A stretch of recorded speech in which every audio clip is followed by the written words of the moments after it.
The clinking of glasses and low hum of laughter filled the air, a golden glow spilling from chandeliers onto velvet curtains and polished marble floors. It was the kind of place where wealth wasn't just displayed. It was performed, rehearsed, and sharpened into spectacle. Every detail of the restaurant, from the imported crystal to the waiters in tailored jackets, whispered the same message. This was a room where people came to be seen, not merely fed. And I had walked straight into it. The invitation had arrived days earlier, embossed on thick paper, like a dare dressed as courtesy. "Join us for dinner," it read, signed by old acquaintances who had long since built their lives on inheritances and reputations. People I had grown up around but never quite among. For years I'd been the outlier, the one with worn shoes, the one who kept his head down, the one they whispered didn't belong. Now, as I stepped through the gilded doors, their eyes tracked me instantly. Smiles too sharp to be warm curled across their faces. I could feel the weight of their appraisal before a single word was spoken. The suits were custom. The dresses shimmered with fabric I couldn't name. And me? I was in a jacket bought with care, pressed to perfection, but it didn't have the silent label that shouted status. To them, that was all that mattered. They seated me at the far end of a long mahogany table, as if distance itself could underline the difference between us. Champagne was poured with exaggerated grace, yet the waiter's eyes flicked toward me with hesitation, as if sensing what the others already believed, that I was a guest out of place, out of league. The first jab came disguised as small talk. "So," one of them drawled, her diamond earrings catching the light like sparks. "How's life treating you? Still working your way up?" Her pause was deliberate, leaving room for the others to smirk into their glasses. Another chimed in, pretending to look concerned. "It's brave of you really joining us here. Not everyone can afford this sort of evening." The laughter that followed wasn't loud, but it was cutting, soft, controlled, and poisonous. The kind of laughter designed not to be heard across the room, but to land squarely on my chest. For a moment, I let it wash over me. The heat, the humiliation, the old wound of being dismissed before I'd spoken a word. My fingers curled around the edge of the table, steadying myself. I could feel the sting of 100 memories, of every time I'd been told I wasn't enough, didn't belong, would never measure up. But I didn't flinch. Not this time, because beneath the polished wood of that table, hidden from their smirking eyes, lay the truth they could never imagine. A truth that would unravel their laughter and turn it into silence so thick, even the chandeliers would seem to hold their breath. I leaned back in my chair, the faintest trace of a smile tugging at my lips. Tonight would not end the way they expected. The waiter placed a porcelain plate in front of me, an arrangement of food so artful it looked more like sculpture than sustenance. Across the table, one of them whispered something into another's ear, and a ripple of suppressed laughter followed. I didn't need to hear the words. I knew their language well, the smirks, the sideways glances, the dismissive arch of an eyebrow. It was the dialect of superiority, polished and inherited like a family crest. I had seen it all before. Years ago, when we were younger, I had been the shadow in their photographs, the background figure at their parties. They drove imported cars before they'd even earned their licenses. I walked. They wore suits tailored overseas. I pressed my one decent shirt until it gleamed. To them, wealth wasn't just possession. It was identity, an armor they wore with ease. And me? I had nothing to shield myself with but silence. That silence had cost me. Every word I swallowed became a weight in my chest. Every insult left unchallenged carved a line deeper into who I thought I was. And sitting there now, years later, their voices still echoed with that same tone. Amusement at my expense. "Be careful ordering the wine," one of them murmured in mock concern, swirling his glass. "The price of a single bottle could cover, well, I imagine quite a lot for you." The table chuckled again, soft and rehearsed, like an orchestra striking a chord they had played 1,000 times. But here's the thing they didn't understand. Silence can harden, can sharpen into something unbreakable. The years I spent being invisible had taught me how to watch, how to measure, how to wait. Every insult had been an ember, and over time those embers forged a fire. I studied them carefully now, not with envy, but with detachment. Their laughter wasn't the sound of confidence. It was the sound of people afraid of being ordinary. They needed to remind themselves again and again that they were above others. Without that, they were nothing. The restaurant manager appeared briefly, bowing low at the head of the table, murmuring something deferential to one of the group. I caught the way his eyes flickered toward me for a fraction of a second, then quickly away. It wasn't disdain, it was recognition, a spark of unease. I leaned back, the faint smile still at the edge of my lips. I didn't need to speak yet. Not now. Let them laugh. Let them draw the circle tighter, convinced they'd already written the ending to this evening. Because the truth waiting beneath the surface wasn't just money. It wasn't ownership. It was power, the kind they didn't even know I held. And when I chose to reveal it, the game would shift in a single, irreversible breath. The chandeliers glittered above, as if holding their light for the moment I decided to strike. And I could feel it building, the silence before a storm. The laughter swelled again, sharper this time, as if emboldened by my silence. Their words grew bolder too, each one dipped in mockery. You know, one of them said, his cufflinks catching the chandelier's light, we really should have gone somewhere simpler, somewhere more affordable. Would have saved you the stress. The table erupted in knowing chuckles, the kind that slice deeper because they pretend to be harmless. And that was when something inside me shifted. For years, I had carried their voices like chains, each insult tightening around my chest. I had worked, sacrificed, endured, not to outshine them, but to escape the weight of their judgment. But sitting there, staring at their smug faces, I realized something I had never let myself believe. I didn't fear them anymore. What they saw as weakness had become my weapon. What they dismissed had become my fuel. And tonight, in this very room, the years of silence were about to find their voice. The first crack appeared when the restaurant manager returned. His eyes met mine directly this time, a flicker of hesitation crossing his face. He bowed slightly, too quickly, but the gesture did not go unnoticed. One of the women narrowed her eyes. Strange, she murmured. Why is he looking at you like that? I offered no answer, only that faint smile again, a smile that carried more weight than words. The meal continued, but something in the atmosphere had changed. Their laughter grew louder, yes, but it also grew forced. The rhythm was breaking. For the first time, the balance of power was tilting, though they didn't yet understand why. And then came the moment that cracked the evening wide open. The sommelier approached with a bottle of vintage wine, the kind most people only read about in magazines. He placed it on the table, explaining its heritage, its rarity, its worth. One of the men smirked, eyes flicking toward me. Shall we? Or perhaps this bottle's a little beyond reach for some of us. The sommelier hesitated, his hands tightening on the corkscrew. His gaze slid to me, waiting, not for approval from the head of the table, but from me. That silence was deafening. I let it linger, savoring the unease spreading like a slow crack across porcelain. Then, with deliberate calm, I spoke for the first time that evening. Go ahead, I said, my voice steady, cutting through the air like glass. It's already been paid for. The words fell heavy, hanging between us. The laughter died instantly. Their eyes turned toward me, confused, suspicious, unsettled. The sommelier nodded, almost relieved, and poured. And in that moment, I saw it clearly. The beginning of their unraveling. The first ripple of doubt. The first tremor in the ground they believed so unshakable. The storm I had promised myself was no longer waiting.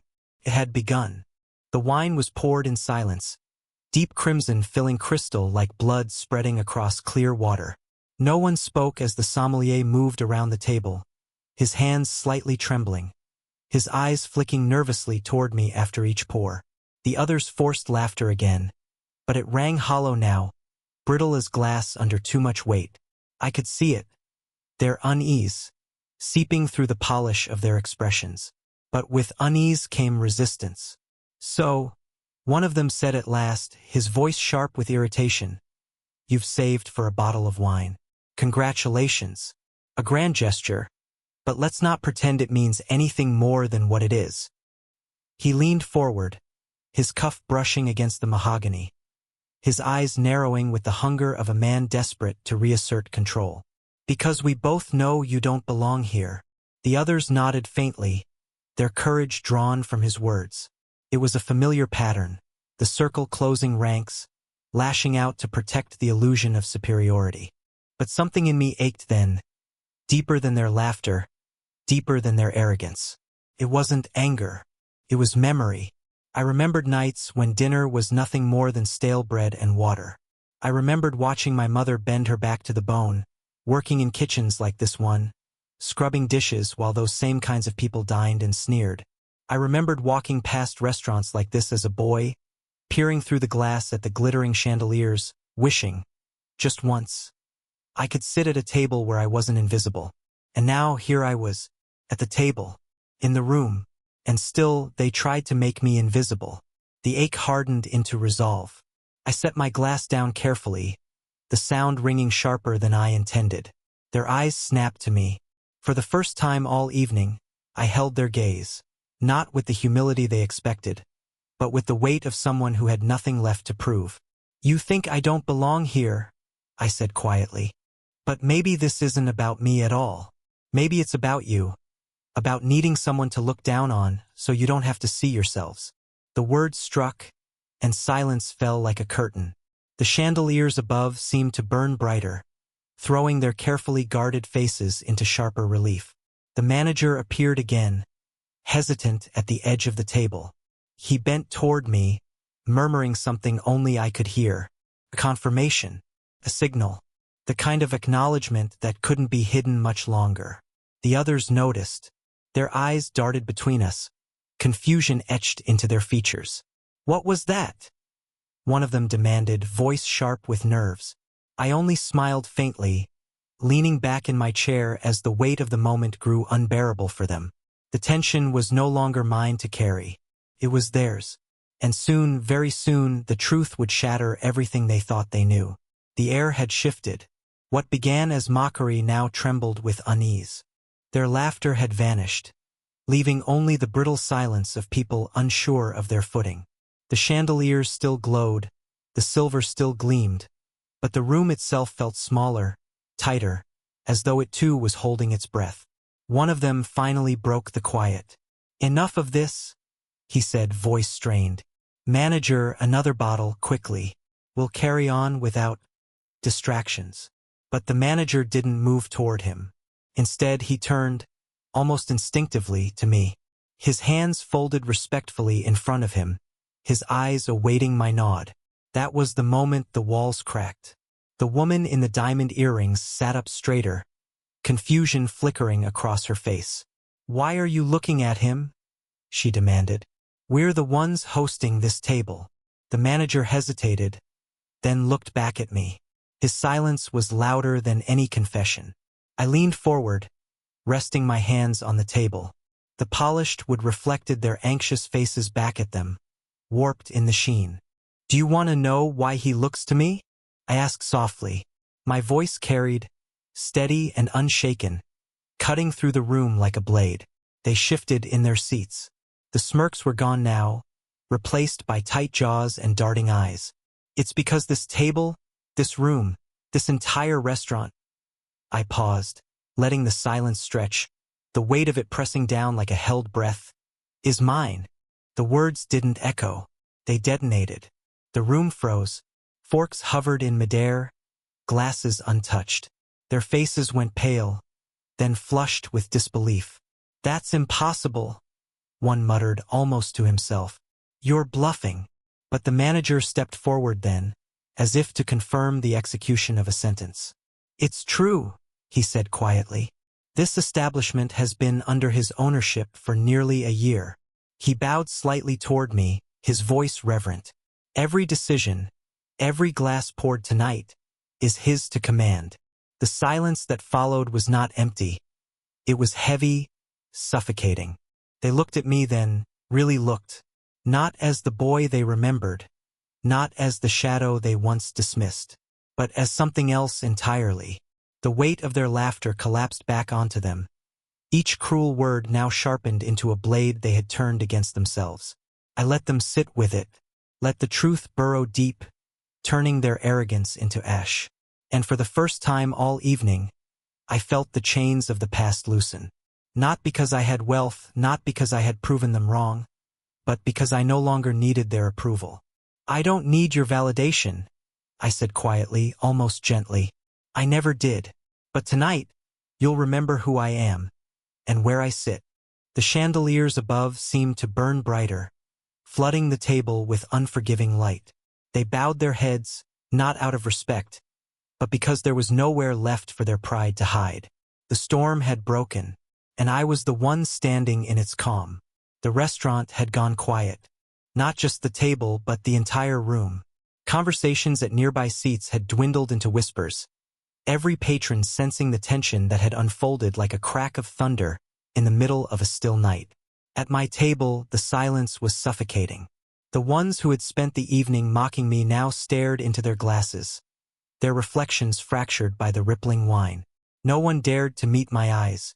For the first time, I spoke without interruption, and they listened, not because they wanted to, but because they had no choice.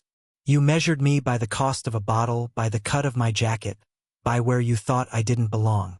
You laughed because you needed me small, because it made you feel larger. But understand, this power isn't in labels or appearances. It's in resilience. It's in walking through fire and still standing. And I have stood through more than you could imagine. No one argued. No one dared. The woman with the diamond earrings tried to recover her poise, lifting her chin. But even that gesture faltered under the weight of the truth.